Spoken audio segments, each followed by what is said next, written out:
Hey guys, what's up? It's Sean, Run Bum Blandon, race director for the Georgia Death Race 2013. We're really excited. We're here on location, on the trail, right here at the Benton MacKaye Trail and Georgia 60. This is Point Bravo, about 25 miles into the race.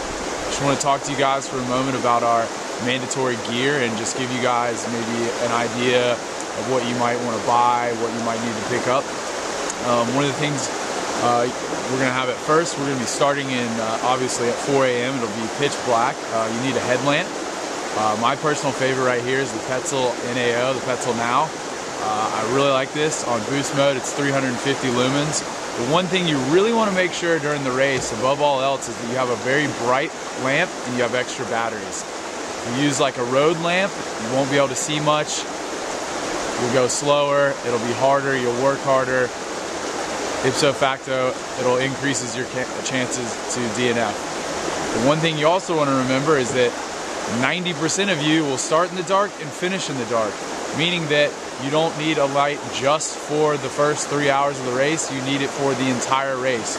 We're making it mandatory that you carry a headlamp with you at all times. Yes, I know this seems silly, but if you drop your headlamp at the first or second aid station and forget to put one in your drop bag, we will not have one for you. So make sure you put that in your kit and you get a good headlamp. Next thing I want to talk to you about is safety blanket. Space blanket, same thing, all right? There's a couple different levels of these. There's just basic rolled up, you know, kind of silver looking thing that looks like something you put in like some NASA thing or something like that. Anyways, these are anywhere from $4 to $20. They're really not expensive.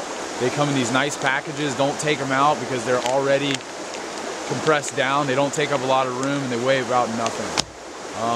The other part of our mandatory gear I'm going to talk about is we have a waterproof, windproof jacket. Now, first of all, this is a windproof jacket. This is that very thin material.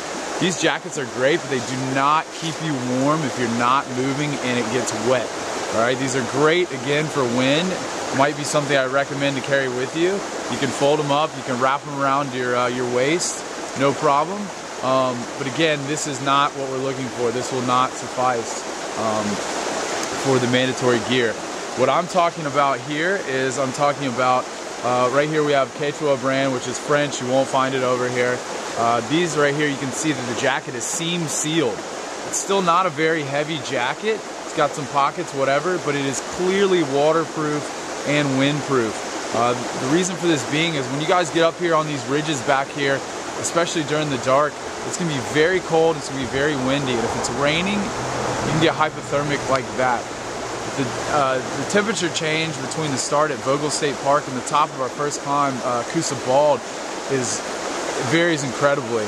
We've had, I myself have experienced temperature changes between 20, 25 degrees difference from the bottom to the top. It's always windy on Duncan Ridge without fail. So make sure you have the proper gear for that. The other thing we want to talk about too is obviously a warm hat, a beanie. Again, race day, I've told folks at the pre-race meeting we will make the call whether or not you have to have some of the mandatory minimum gear, which is going to be a warm hat, warm gloves. So that's the reasoning for that, is to keep you guys safe. All right, thank you.